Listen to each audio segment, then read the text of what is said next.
दबंग ससुराल वाले। शुक्ला निवास, बड़े महल जैसा घर और उसमें रहने वाले सिर्फ 5 लोग। सास शांता जी, ससुर मुकेश जी, बहू मोनिका और घर के बड़े बेटे आशीष के साथ उसका छोटा भाई अनूप। वो कहते हैं ना, कुछ भी पिक्चर परफेक्ट नहीं होता। बस कुछ ऐसा ही यहाँ भी चल रहा था। बाहर से देखने में एक आइडियल लगने वाली फैमिली में अंदर क्या ही घमासान चल रहा था। तो आइए आज चलते हैं शुक्ला निवास की ओर। आ गया बेटा, बहुत देर हो गई। बेटा तुम बड़ा ही कमजोर लगने लगा है आजकल। खाने पीने का ध्यान रखा कर। आज दुकान पर ज्यादा लोड था क्या? हाँ माँ, दुकान पर तो बहुत काम था, थक जाता हूँ आजकल बहुत। अच्छा चल जाकर हाथ मुंह धो ले, बहू तुझे अभी खाना लगा देगी। मैं बहू को आवाज़ लगाती हूँ। बात चली भाई सोने, बड़े ही जोर की नींद आ रही है। मोनिका बहू, देख बेटा आशीष आया है, आकर उसे खाना लगा दे। शांता जी जाते जाते आवाज़ लगाकर अपने कमरे में चली जाती हैं। मोनिका आकर देखती है कि आशीष तो बाहर है ही नहीं। अरे आशीष जी कहाँ चले गए? माँ जी तो अभी आवाज़ देकर गई कि खाना लगा दो। अच्छा, हो सकता है रूम में कपड़े चेंज कर रहे हो। मोनिका अपने कमरे में जाकर देखती है। अरे आशीष जी, आप यहाँ हैं? मैंने आपका खाना बाहर लगा दिया है। मुझे भूख नहीं है, और वो तुम्हारे हाथ का बना हुआ खाना ना बना। मुझे कोई भी इंटरेस्ट नहीं है तुम्हारे हाथ के बने हुए खाने में। रूम से जाते हुए लाइट बंद करते हुए जाना। आप हमेशा ऐसा क्यों कहते हो? मैंने कितने प्यार से आपके लिए पनीर कोफ्ता बनाया था, पता है? अरे मुझे नहीं है ज़रूरत तुम्हारे इस प्यार की, प्लीज़ भगवान के लिए मुझे अकेला छोड़ दो। पता नहीं कहाँ से आकर मेरे गले पड़ गई है। अरे जाओ ना यहाँ से और मुझे सोने दो, मुझे बहुत तेज़ नींद आ रही है। मोनिका रोते हुए वहां से चली जाती है। फिर अगले दिन, मोनिका, मोनिका कहाँ मर गई? मोनिका बाहर से भागती हुई आती है। क्या हुआ जी, आपने बुलाया मुझे? बुलाने के तो ऐसे कह रही हो जैसे तुम कोई बहुत बड़ी प्राइम मिनिस्टर हो। अरे मेरी शर्ट कहाँ है प्रेस की हुई? वो सॉरी, मैं प्रेस करना भूल गई। भूल गई? अरे पूरा दिन घर में ये छोटे मोटे काम के अलावा तुम करती क्या हो? जाओ जल्दी से शर्ट प्रेस करके दो मुझे। और हाँ, आज शाम को मेरे कुछ फ्रेंड्स घर पर आ रहे हैं, उनके लिए कुछ अच्छा खाने के लिए बनाकर रखना।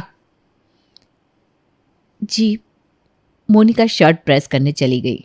शाम को आशीष के कुछ फ्रेंड्स अपनी पत्नियों के साथ उसके घर आते हैं। वाह आशीष, तुम्हारा घर तो बड़ा ही आलीशान है। मेरा तो आज तक तुम्हारे घर कभी आना ही नहीं हुआ। अरे भाई, सिर्फ घर ही आलीशान नहीं है, पार्टी भी मोटी है। तभी तो आशीष के पापा ने उसे हम लोगों की तरह जॉब नहीं करने दी। अरे अंकल का अच्छा खासा बिजनेस है। कहाँ अंकल का पुश्तैनी बिजनेस, कहाँ हम लोगों की छोटी मोटी नौकरियाँ। सब हंसने लगते हैं। अब सब यहीं बाहर खड़े रहोगे या फिर अंदर भी आओगे? आ जाओ। अंकल आंटी अनूप कोई दिखाई नहीं दे रहा है। अरे सब बाहर गए, तभी तो तुम लोगों को बुलाया है। बोलोगे एक रिश्तेदार के यहाँ शादी में गए। अच्छा, मतलब तुम्हारा आज का कुछ और ही प्लान है छुपे रुस्तम।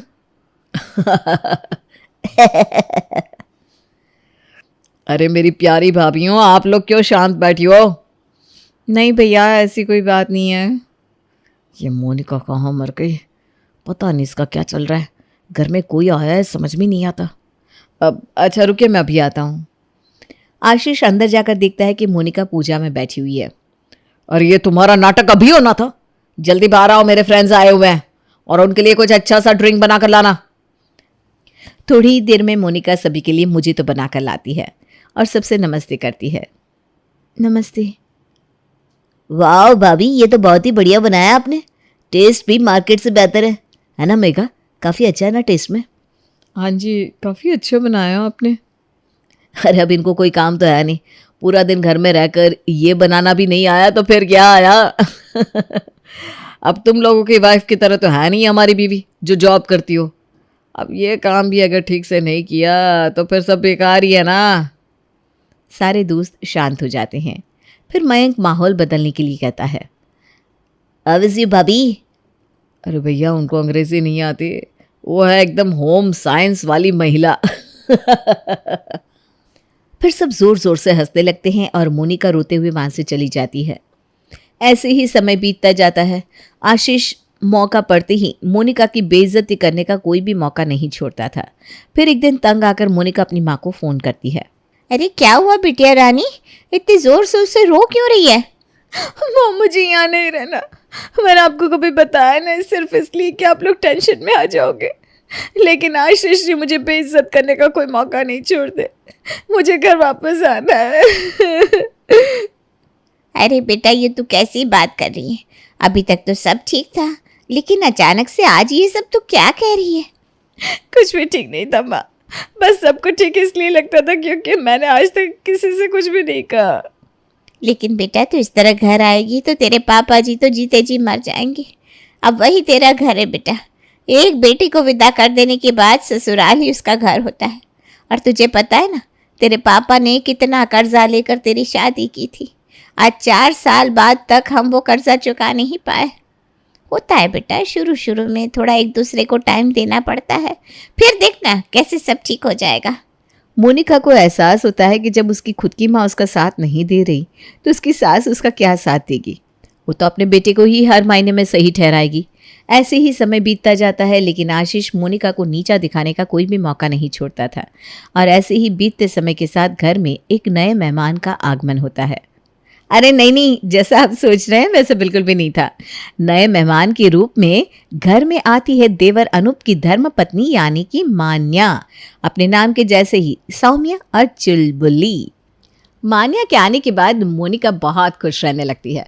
उसे मान्या को देखकर उन दिनों की याद आ जाती है कि कैसे वो भी मान्या की तरह कितने सपने लेकर इस घर में आई थी। लेकिन अरे खड़े खड़े अब रसोई घर में हंसती ही रहोगी दोनों कि कुछ खाने के लिए भी लाओगी? ला रहे माँ जी। जा मान्या जल्दी जा, माँ जी तुझे देखकर ना खुश हो जाएंगी। अच्छा तो आज खाना छोटी बहू ने बनाया है? न माँ जी देखो तो ज़रा कैसा बना है, इसको कुछ आता भी है या नहीं? वो मान्या को आंख मार देती है। अरे बहुत ही स्वादिष्ट खाना बनाती है मान्या बहू तो, एकदम मोनिका के हाथों का स्वाद है। दोनों हंसते हैं और वहाँ से चले जाते हैं। फिर एक दिन, भाभी देखो ना, आज अनूप जी ने कहा है कि बाहर घूमने चलेंगे, लेकिन साड़ी पहन कर चलने को कहा है, और ये साड़ी है कि मुझे बांधनी नहीं आ रही। अरे कोई बात नहीं मेरी प्यारी देवरानी जी, इधर आ जाओ मैं बांध देती हूँ। मैं तो चाहती हूँ कि ये साड़ी आपको कभी बांधनी आए ही ना, इसके बहाने ही सही आप मेरे पास आओगी तो सही। भाभी भैया अपने आप को कितना लकी मानते होंगे ना कि उनको आपके जैसी बीवी मिली है, एकदम सर्वगुण संपन्न। लेकिन ये सुनने के बाद मोनिका एकदम शांत हो जाती है। कहीं मैंने कुछ गलत तो नहीं कह दिया? भाभी एकदम शांत क्यों हो गई? लो मान्या, तुम्हारी साड़ी बिल्कुल अच्छे से पहनकर तैयार होगी। मान्या वहाँ से चली तो गई, लेकिन उसके मन में पूरे रास्ते यही बात चल रही थी कि भाभी को एकदम से क्या हो गया। मान्या अनूप के साथ जब रास्ते में जा रही थी। क्या हुआ मान्या, तुम इतनी शांत शांत क्यों हो? नहीं अनूप जी, मैं बस ये पूछ रही थी कि भैया भाभी के बीच में सब ठीक तो है ना? हाँ एकदम बढ़िया है, मज़े में है। लेकिन तुम ये सवाल क्यों पूछ रही हो?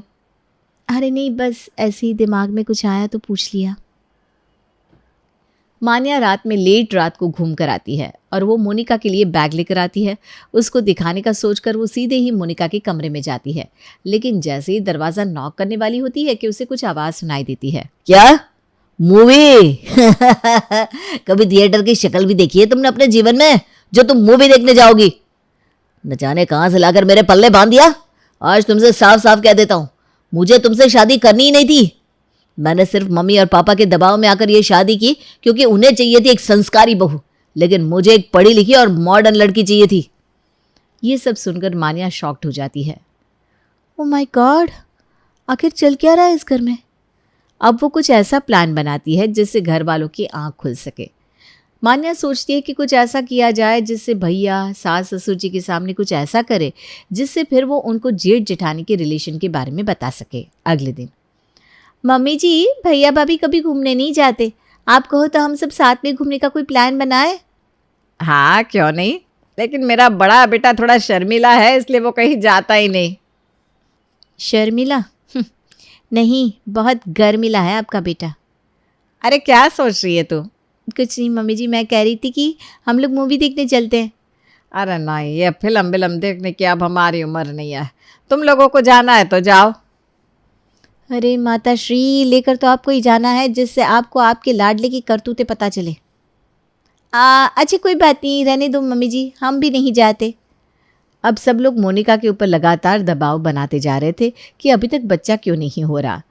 एक पड़ोसन जब उनसे मिलने आती है, अरे शांता, तेरी बड़ी बहू नहीं दिख रही। अरे यहीं है, अपने कमरे में होगी।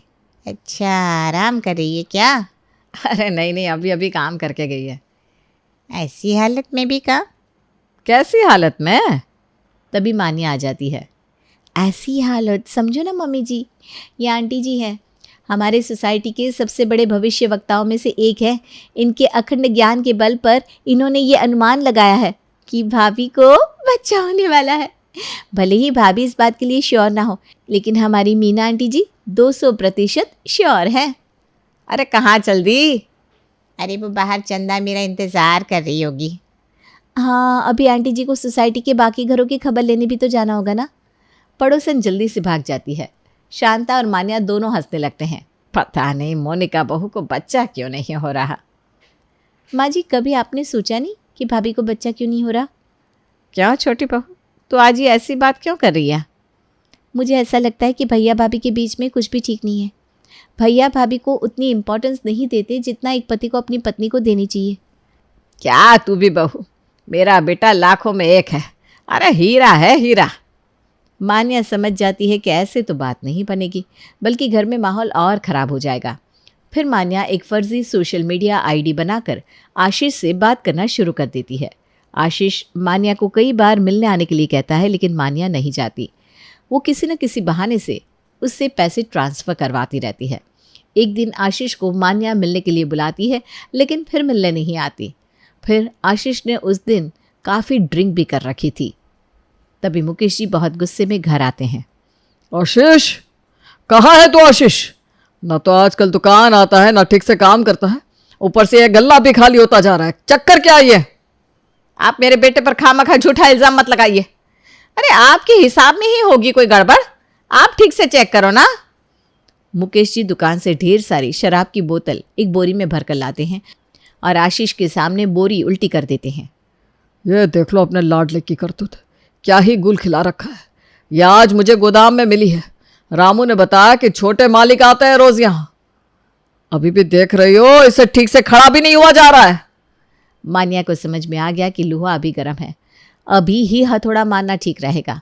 वो अगले ही दिन अपने सास ससुर और मोनिका को एक बात बताती है और तीनों उसके साथ चल पड़ते हैं। चारों लोग एक होटल में जाते हैं, जहाँ जाकर पता चलता है उनको कि रूम नंबर 201 में जाना है। वो चारों वहाँ जाकर बेल बजाते हैं।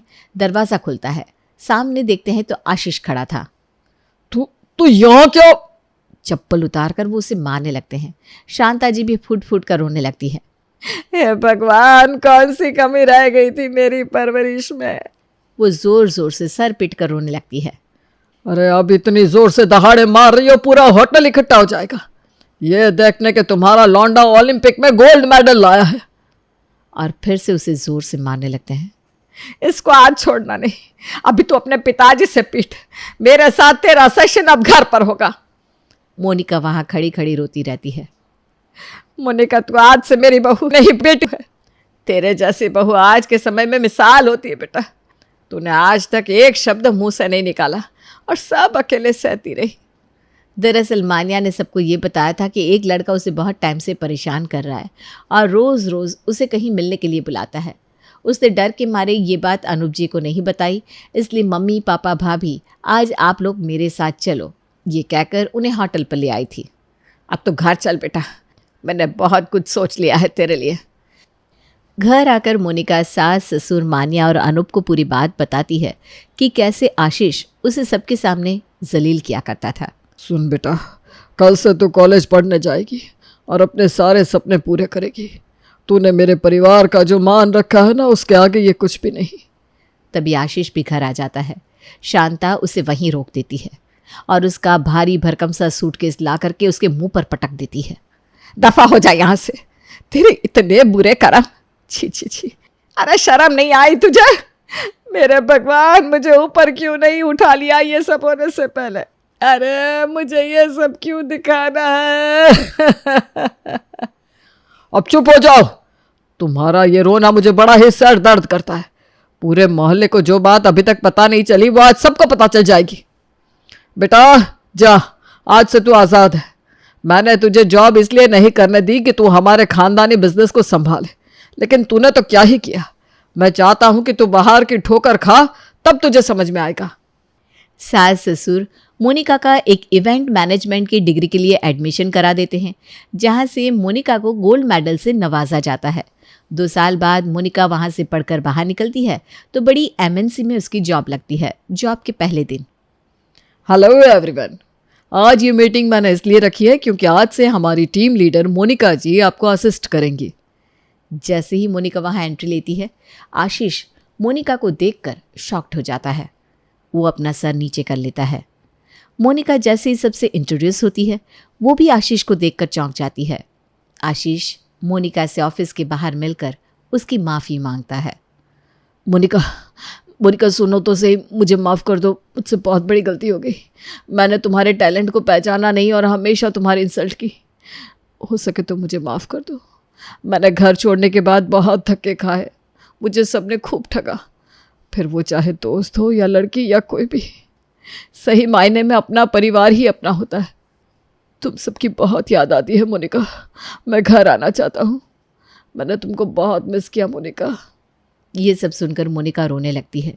आशीष जी, आप रोइए मत, मैं आज ही माँ पापा जी से आपके लिए बात करूँगी। घर आकर मोनिका सास ससुर से बात करती है। फिर माँ पापा भी ये समझ जाते हैं कि अब आशीष को अपनी गलती का एहसास हो चुका है, तो वो भी उसे घर ले आते हैं।